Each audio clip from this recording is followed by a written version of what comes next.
Hello, ketemu lagi bareng gue Riko. Akhirnya gue review ini Mac setelah sekitar 5 bulan gue pakai. Dan sebagai user Windows selama 15 tahun, gue bisa rekomendasiin ini buat kalian. Langsung aja ke alasannya, dan nanti juga di akhir gue bakal ngasih tahu kayak kekurangannya lah yang mungkin gue sempet rasain. Nah, latar belakang kenapa gue beli ini laptop, karena tuh gue belakangan udah kayak nggak pernah lah main game itu tuh di desktop, paling cuma Dota doang gitu, sisanya tuh gue main game di konsol. Jadi gue pengen cari laptop yang emang bagus buat productivity. Sebenarnya tuh gue ngelirik beberapa Windows laptop juga, dan pastinya ada beberapa pertimbangan yang akhirnya gue harus ambil gitu ya. Yang pertama, gue benci banget sama baterai yang gampang habis. Terus gue pengen juga dia tuh ringan, karena gue banyak banget keluar dan sebenarnya cukup melelahkan. Punggung gue tuh cukup sakit karena gue sering banget keluar kota, bahkan mungkin keluar negeri. Dan pastinya speknya memumpuni, dan pastinya harganya itu harus pas di kantong. Nah, tadi kan gue sempet nyinggung ya soal baterai.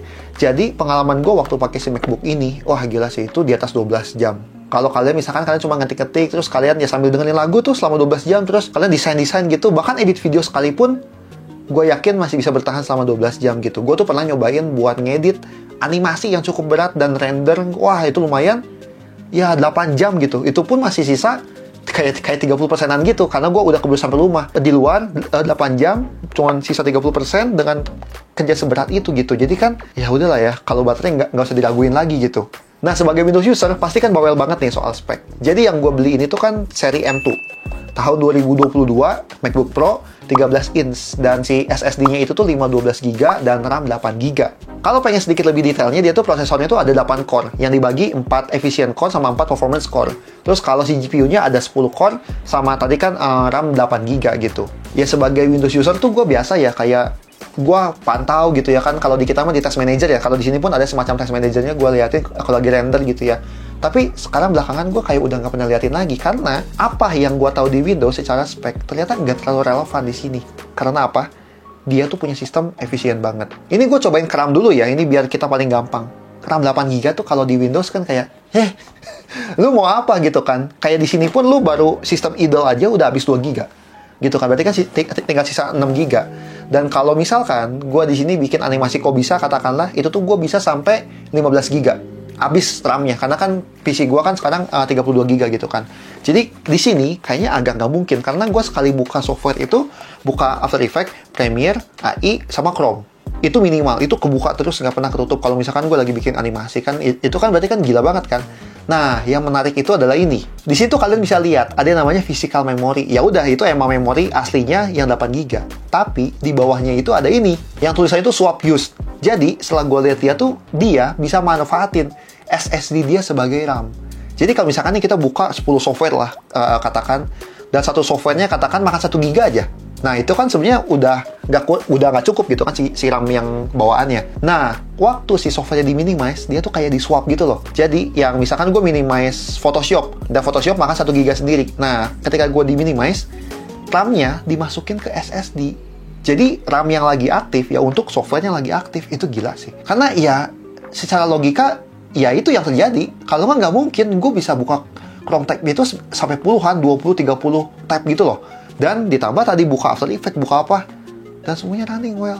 Gila nggak? Pas yang software minimas tadi dibuka, klik, zet, ya udah naik aja gitu, nggak ada ngelek-ngelek. Nah, sekarang kalau ngomongin prosesor, GPU gitu ya, yang pertama ya MacBook ini mau kalian colok, nggak colok, performanya sama aja gitu. Ya akhirnya gue tuh kayak, ngapain gue harus kayak mikirin dia punya berapa core, punya berapa speed gitu. Ya udah pakai aja gitu, nggak usah pusing. Yang penting dia berjalan dengan lancar. Bayangin gue tuh ya pakai ini kan, kalau misalkan gue kerja di luar gitu ya, kalian tahu gue suka kerja di BC gitu, gue kerja 8 jam animasi gitu, sama sekali nggak ada nge-lag. Dan ketika gue ngedit animasi ataupun video 4K, feel-nya sama kayak misalkan gue ngedit lagi di PC ini kan. PC gue kan harganya 40 juta gitu ya. Ketika gue lagi live preview, sama. Ya emang sih dia ada sedikit lebih lemot, cuman gak berasa banget, sangat-sangat lancar. Emang ketika dia render final, cenderung lebih lama daripada PC gue. Ya udahlah ya, harganya juga. Oh ya, tadi gue belum kasih tau harga ya. Itu gue tuh beli di harga 25 juta gitu. Ini kan ya harganya hampir setengahnya kan. Dan dia tuh laptop gitu kan, bisa dibawa kemana-mana. Jadi gak ada masalah banget gitu dengan spek yang kayak gini, tanpa dicolok, kerja lancar. Emang render final cenderung lebih lama, bahkan bisa 2 kali lebih lama gitu ya daripada si PC gue. Tapi so what gitu, itu kan render final gitu, bisa ditinggal gitu kan. Yang penting kan gue kerjanya nyaman. Sama soal trackpad kan, gue tuh pernah kan ya bikin video shortsnya gitu, yang kayak kalian udah tahu, wah trackpad Mac itu bagus. Ya emang bener. awal banget tuh gue nggak bisa lepas dari mouse. Ya iyalah, gue udah 15 tahun coy pakai mouse gitu kan. Tapi sekarang gue beneran keluar kota pun, keluar negeri, ke Jepang gitu ya sebulan, gue nggak bawa mouse. Nggak guna itu mouse. Karena trackpadnya seenak itu. Emang bener kalau misalkan gue bikin animasi di After Effects, lebih cepat pakai mouse, betul. Dan lebih nggak pegel. Tapi untuk sisanya, di luar animasi itu ya, semua bisa di-handle dengan si trackpad. Karena emang, wah fiturnya seenak itu, di luar fiturnya pun, apa ya, presisi lah. Dan kayak accelerate itu enak banget lah. Dan gue tuh nggak pernah ya, mungkin setidaknya laptop yang gue punya gitu ya, menemukan trackpad yang senyaman ini gitu. Sampai beneran gue tuh nggak butuh mouse desain nih. Kalian ngezoom in, ngezoom out, terus kalian gerak dikit, presisi. Dan si Mac ini kan kalau misalkan kita udah pakai nih, aduh capek udah, terus kita tinggal tutup, langsung kayak gini, dan dia tuh sleep kan. Di Windows pun, ya dia waktu ditutup kan sleep. Tapi ini tuh sleepnya menurut gue agak berbeda. Jadi setelah ya gue nyobain selama 5 bulan ini, gue bisa analogikan. Dia itu tuh sleepnya mirip kayak sleepnya HP ataupun tab. Jadi sistemnya tetap aktif. Itu tuh kebukti banget waktu misalkan gue, sekarang nih, gue pakai TWS Bluetooth gitu ya. Terus gue udah tutup, gue simpen, dan gue taruh ini selama 24 jam. Dan ketika gue nyalain TWS-nya lagi, dia langsung connect si Bluetooth-nya. Artinya kan dia nggak mati sama sekali. Tapi tenang aja, dia sama sekali nggak draining baterai. Kayak 1% pun kadang nggak berkurang gitu ya. Ataupun ya udahlah setelah 24 jam dia 1% berkurang, bodo amat gitu kan. Tapi nggak usah takut dia panas juga. Karena ya kayak software gitu dia di sleep. Dia nggak running. Bahkan ketika kalian lagi upload, render ditutup ya ke stop gitu. Nggak terus running. Itu juga yang akhirnya bikin nggak aneh kenapa ketika dia dinyalain, terus cekreng, lo langsung kayak bisa menggunakan seluruh software yang lagi aktif saat itu gitu. Jadi ya mungkin kalau softwarenya yang berat kayak animasi tuh dia ada lagi dikit, tapi itu tuh cuma kayak beberapa detik, bahkan agak nyampe menit gitu ya, udah dia lancar lagi gitu. Dan ya akhirnya fitur sleep itu jadi sangat ngebantu kita bisa kayak melanjutkan pekerjaan kita kapanpun dengan secepat itu gitu. Dan biasanya tuh gue matiin laptop ini kayak cuma 5 hari sekali. Mati itu dalam artian gue restart ya. Dan yang menariknya itu ketika gue restart, gue tuh nggak harus close seluruh software yang lagi kebuka. Karena dia akan restart, dia akan auto close. Nanti ketika dia udah beres restart, dia startup, itu software semua itu dibuka lagi. Tep. Gila nggak? Itu kan jadi cepet banget. Dan si MacBook ini tuh ibaratkan walaupun dia cuma satu layar, dia tuh ya berasa kita tuh pakai banyak monitor. Karena dia bisa multitasking kayak gini. Tinggal geser-geser gitu. Kita tuh punya kayak seakan banyak layar. Kayak misalkan gue di desktop gitu kan. Ya kekurangannya kan kalau kayak di desktop tuh gue kadang suka, gue kan pakai 2 layar ultra wide gitu kan. Gue tuh kadang suka taruh di sini WhatsApp, di sini Chrome, di sini apa gitu. Ketika gue pengen istirahat cuman cukup lama, gue shutdown, terus gue harus startup lagi, gue harus setup lagi si Windows-nya. Itu agak melelahkan. Tapi kan kalau di sini tidak gitu, jadi agak manja ya. Cuman enggak juga lah. Bikin kita productivity-nya tuh lebih efisien gitu. Dan sedikit soal keyboard, ya mantep banget lah. Susah gue jelasin, tapi enak banget. Feel-nya tuh satisfying banget. Mungkin ini sedikit suaranya kali ya.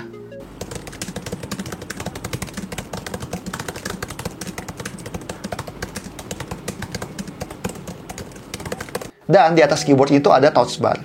Buat beberapa orang mungkin ini agak kurang enak, tapi buat gue tuh ini sangat membantu, terutama buat gue video editor. Kenapa tau gak? Jadi tuh waktu gue preview kayak gini, nah kadang kan kita suka pengen cari ya footage mana yang ada gambar apa gitu. Gue tinggal langsung geser-geser kayak gini. Videonya 4K sekalipun, wah, semuanya lancar coy. Kadang di Windows tuh suka ada nge-lag dikitnya gitu ya, walaupun ya agak mengganggu dikit lah. Kalau di sini nggak lancar, gue tuh bisa lihat footage secepat ini gitu. Tinggal ganti terus ya gue drag ke Premiere gitu untuk diedit. Dan kalau soal layar nggak usah ditanya kali ya. Dari semua monitor gue, ya udah ini yang paling bagus. Jadi itu ya gue jadi benchmark aja kalau misalkan gue ngedit video ataupun desain, ya gue lihat di sini udah oke atau belum gitu. Nah, dari tadi kan kelebihan, sekarang kekurangan. Yang mungkin bisa kalian coba pertimbangkan juga. Jadi yang gue itu seri paling atas. Secara SSD, 512 GB. Setahu gue tuh yang ini nggak ada yang 1 tera. Nah, buat gue ya setidaknya video editor, agak kecil ya. Karena kayak ini nih, gue rekamannya gini itu bisa 30-40 GB. Untuk satu file project. Karena kan gue ini rekam 4K gitu. Jadi bayangin, udah ada beberapa project, terus belum gue install software gitu ya, kayak ya udah habis gitu. Jadi kemana-mana gue tetap harus bawa hard disk eksternal, walaupun sebenarnya nggak berat juga. Nah itu bisa kalian coba pertimbangin. Masalahnya kalau misalkan gue beli yang 1 tera, biasanya tuh harga itu bisa beda 5 juta gitu loh. Walaupun varian ini nggak ada ya. Tapi Ya, akhirnya kan gue mungkin harus lihat laptop yang varian lain yang lebih tinggi, yang 1 tera. Wah, itu malah jadi nggak worth it secara harga. Terus, ini agak special case, nggak sering terjadi di gue, tapi pernah terjadi. Jadi, kalau misalkan gue layarnya udah tumpuk-tumpuk nih, bikin animasi di After Effects, kayak animasi kok bisa kan, kadang kalau udah belibet banget, ini RAM-nya kurang. Nah, lo gimana? Jadi, kalau tadi kan kita kan ada swap memori ya, itu tuh bisa dipakai ketika kita lagi ya bekerja gitu. Dan kalau misalkan dalam satu software dia perlu RAM-nya lebih dari 8 GB, bisa jadi dia nggak kuat. Dalam artian gini, ketika kita lagi, mungkin ini agak teknis ke animasi ya, tapi ketika kita lagi live preview animasi, dia tuh perlu narik RAM juga gitu buat nyimpan semacam cache-nya lah. Nah, 8 GB ini nggak cukup, karena dia nggak bisa pakai swap memorinya tadi, karena kan physical memorinya cuma 8. Jadinya ketika gue preview, nggak mau preview. Akhirnya gue harus close si Adobe After Effects-nya, biar dia kayak nge-reset cache-nya lagi gitu. Terus gue reopen, ya bisa kebuka sih. Tapi kan mungkin agak mengganggu gitu kan. Tapi ya again, ini special case banget gitu. Kalau misalkan kalian nggak segitunya banyak ngedit animasi, cuman bikin video 4K gitu ya, ini mah super aman. Dan juga pernah kejadian yang kurangnya RAM ini pun di final render. Jadi ternyata final render pun kadang dia tuh perlu RAM yang cukup besar. Buat mungkin gue nggak tahu nyimpen cache-nya atau apanya, akhirnya dia baru render setengah terus gagal. Itu ngeselin banget. Tapi again, ini special case banget. Dan sebenarnya bisa diakalin sih. Ketika kita mau render final, ya kita close aja seluruh softwarenya yang ada gitu. Nah ya kan bisa diakalin gitu ya, since ini kan ya render final gitu. Dan dia itu sucks banget kalau misalkan pakai mouse. Gila, gue nggak pernah. Gue tuh awal tuh kira ini mouse gue rusak atau apa. Jadi pokoknya sulit banget gue jelaskan. Tapi berasa kayak, wah aneh lah kalian tuh mencet, apalagi buat kayak objek-objek yang kecil gitu ya. Berasa nggak kena aja gitu. Gue juga udah cari di forum, kalian juga bisa cari di forum. Ternyata emang bener, ketika si Mac ini pakai mouse selain Mac gitu ya, selain mouse keluaran si MacBook, dia tuh emang jelek aja gitu, gak enak aja. Ya itu pun sebenarnya emang salah satu alasan gue cepat move on untuk tidak menggunakan mouse di sini, walaupun emang bener si trackpadnya enak. Tapi once gue pengen cobain pakai mouse, gak enak banget gitu. Jadi mungkin kalian bisa pertimbangin, kalau kalian yang pakai banyak nih shortcutnya di mouse kayak gue gitu kan, di sini nggak akan work sih, gue rasa ya, karena nggak enak gitu. Kecuali kalian ganti ke Magic Mouse-nya yang punyanya si MacBook. Nah, kesimpulannya, gimana nih laptop seharga 25 juta ini, apakah worth it atau enggak gitu ya? Gue bisa bilang sangat worth it kalau kalian buat productivity. Serius deh, gue berasa, wah gue dari dulu kalau gue nggak main game di desktop atau di laptop gaming gitu ya, gue udah pasti akan kesini sih. Karena gue tuh laptop gue yang gaming dulu pun harganya sekitar 23-24 jutaan juga gitu loh.